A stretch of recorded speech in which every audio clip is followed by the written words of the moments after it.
O fim do ano se aproxima com a inflação acima da meta prevista pelo governo Bolsonaro para 2020.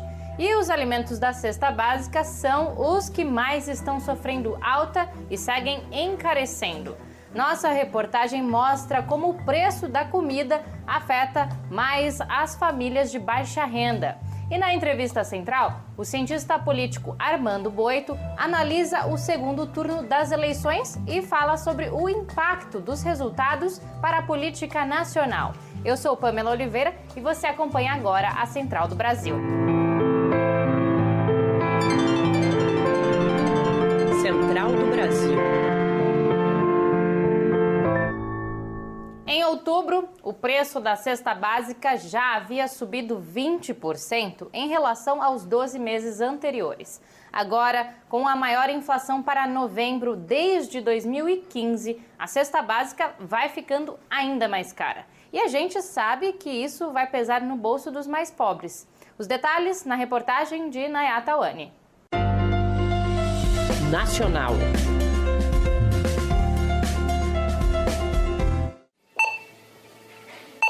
Segundo um levantamento divulgado em outubro do Departamento Intersindical de Estatística e Estudos Socioeconômicos, o DIESE, o preço da cesta básica aumentou em até 10% em 15 das 17 capitais pesquisadas. Alimentos como batata, óleo e arroz são os itens mais caros da cesta. De acordo com a supervisora de pesquisas do DIESE, Patrícia Costa, as famílias de baixa renda serão as mais prejudicadas com este aumento. As famílias de baixa renda, elas gastam uma grande parte dos seus rendimentos para comprar alimentação e uma outra grande parte para pagar conta de luz, conta de água, o transporte público. Então, esses são os gastos prioritários para as famílias de baixa renda. Numa situação de inflação de alimentos, são essas famílias que vão ser mais prejudicadas. Essa inflação, ela acaba sendo muito prejudicial. Por quê? Porque eles estão com uma renda menor e tendo que pagar mais para comer. As cidades que sofreram o maior aumento foram Brasília e São Paulo, com uma alta de 10% e 6% respectivamente, fazendo que o preço da cesta básica atinja quase R$ 600. Com a crise econômica e a redução do auxílio emergencial, as famílias brasileiras encontram dificuldades para comprar os alimentos básicos. A economista Iriana Cadó explica os impactos sociais deste aumento na alimentação. Então, corrói parcelas muito maior do orçamento mensal dessas famílias, que acabam tendo muito mais dificuldade de fazer frente a demais despesas, aumentando a pobreza e a vulnerabilidade social. E nesse sentido também, podendo até mesmo correr parcelas da renda tão significativas que essas pessoas não consigam nem efetivamente cumprir com uma necessidade elementar básica da vida, que é a alimentação. Agora é hora da parada cultural. Hoje a dica é de literatura nacional e vem de Brasília. A sugestão de leitura é da professora Leda Gonçalves. Parada cultural. Gostaria de indicar essa bela obra, Ponciar Vicêncio, da escritora Conceição Evaristo, grande escritora aqui do nosso Brasil. É um livro que trata da narrativa de Ponciar, uma mulher negra, sua infância, sua vida adulta. O Brasil saiu do primeiro turno das eleições com resultados que enfraqueceram o bolsonarismo, mas continua com um perfil conservador. No segundo turno, partidos progressistas que disputam as prefeituras enfrentam a direita tradicional e precisam superar a onda anti-esquerda que foi propagada pelo bolsonarismo nos últimos anos. Vamos saber mais com Afonso Bezerra. Trilhos do Brasil. 57 cidades brasileiras decidirão quem será o futuro prefeito ou prefeita no segundo turno. Desse total, 18 são capitais, em que o confronto se dará, em algumas delas, de forma mais acentuada, entre a direita e o campo progressista. É o caso de São Paulo, em que o atual prefeito Bruno Covas, do PSDB, enfrenta Guilherme Boulos, do PSOL. Em Porto Alegre, Manuela Dávila, do PCdoB, tem como adversário Sebastião Melo, do MDB. Em Fortaleza, Sarto, do PDT, enfrenta o capitão Wagner, do PROS.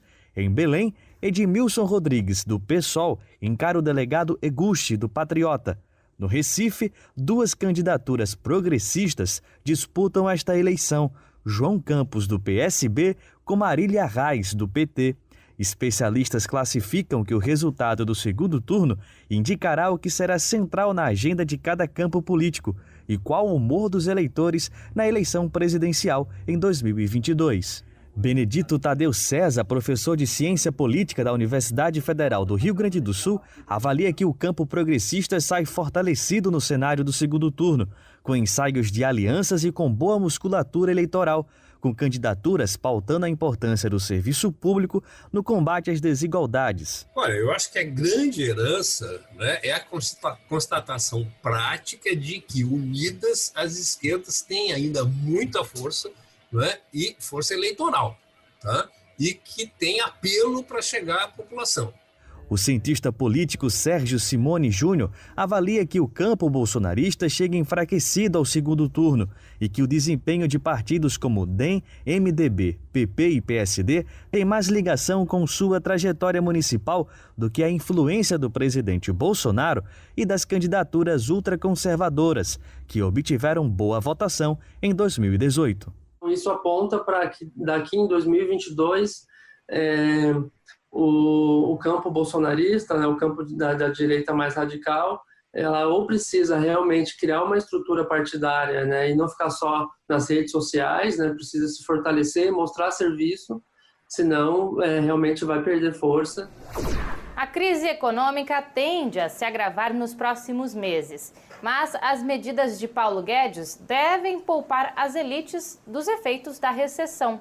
Na entrevista central, Jonatas Campos conversa com Armando Boito, professor de Ciências Políticas da Unicamp, sobre os impactos do segundo turno das eleições para a política nacional. Entrevista Central. Hoje nossa entrevista conversa com Armando Boito.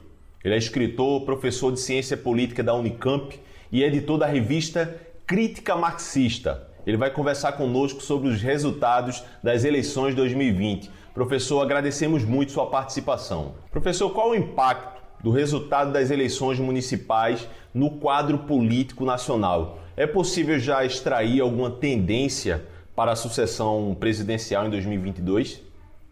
Olha, o Brasil tem mais de 5.500 municípios, então a gente demora um pouco para absorver e considerar todos os elementos para analisar. Mas tomando as principais cidades, o que a gente pode dizer dessa eleição? Algo que alguns observadores já destacaram. Os candidatos ostensivamente apoiados pelo governo Bolsonaro, pelo presidente Bolsonaro, nas grandes cidades foram fragorosamente derrotados. Foi um desgaste para o governo Bolsonaro. No entanto, a esquerda, dependendo dos números que você considere, prefeitos eleitos, vereadores ou quantidade de votos, ela perdeu um pouco, cresceu um pouco. Na verdade, os partidos de esquerda ficaram mais ou menos na mesma em relação à eleição de 2016. Estamos a menos de uma semana do segundo turno. O que a gente pode esperar dos resultados desse segundo turno e nas disputas que a gente tem atualmente? Olha, do ponto de vista do movimento democrático e popular, eu acho que nas grandes cidades onde estão sendo disputados o segundo turno, algumas delas se destacam e têm mais interesse. Estou pensando aqui em Porto Alegre, São Paulo, Recife. E veja só, Porto Alegre, a cabeça de chapa é do PCdoB. São Paulo, a cabeça de chapa é do PSOL. Recife é do PT. São os 3 principais partidos da esquerda brasileira. Como a esquerda está necessitando de um esforço urgente de uma grande frente de esquerda para enfrentar o neofascismo do governo Bolsonaro, os resultados nessa capital serão muito importantes. O senhor, na sua trajetória acadêmica, intelectual, sempre estudou o comportamento das burguesias nacionais no Brasil e na América Latina. Como é que o senhor pode denominar o comportamento da burguesia brasileira ante o governo Bolsonaro, atualmente?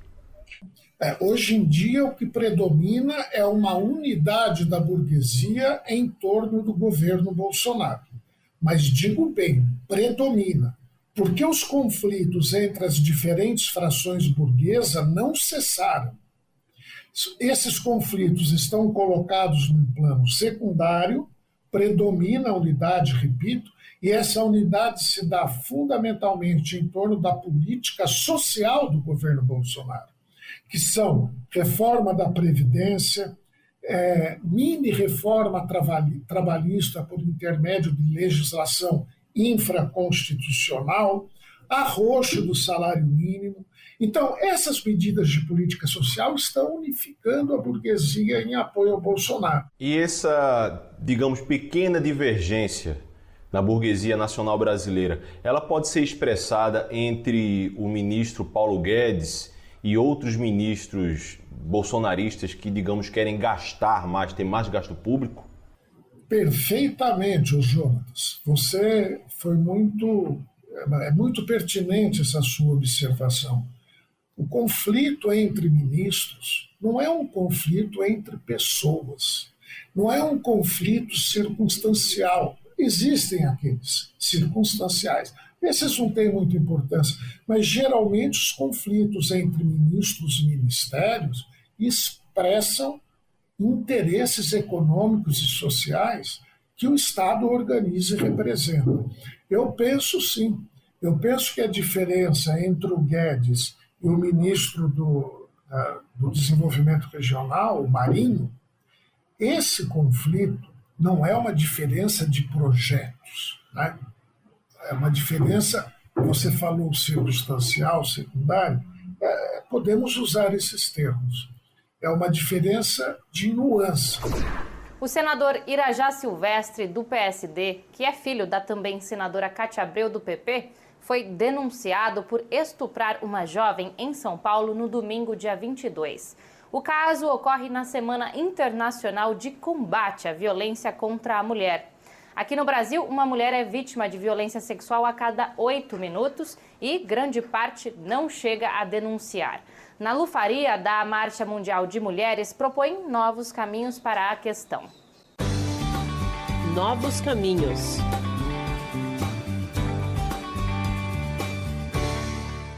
Pensar uma política de combate à violência contra as mulheres, a gente tem que pensar como parte de um projeto político feminista, popular e antirracista, portanto, que busque superar as bases materiais e simbólicas que constituem essas relações de exploração, dominação e opressão. Portanto, o conjunto das políticas tem que estar voltadas para a construção da igualdade das relações entre homens e mulheres e a constituição de novas relações sociais. Ao mesmo tempo, é claro que nós precisamos de políticas específicas, tanto de acolhimento, de atendimento, de atenção às mulheres que sofrem violência, mas também de uma ampla política de prevenção que inclui um processo de fortalecimento da auto-organização das mulheres, que inclui que essa dimensão esteja incluída nos currículos escolares, nos meios de comunicação, que seja pensado outras formas de representação do que é ser homem e ser mulher na sociedade. Portanto, realmente parte da gente superar a atual sociedade, o atual modelo que a gente vive, que imbrica a dimensão do patriarcado, da exploração de classe e do racismo. A Central do Brasil termina aqui. Você pode falar com a gente pelo WhatsApp. Mande uma mensagem para o DDD 11 93081 3336. Até amanhã.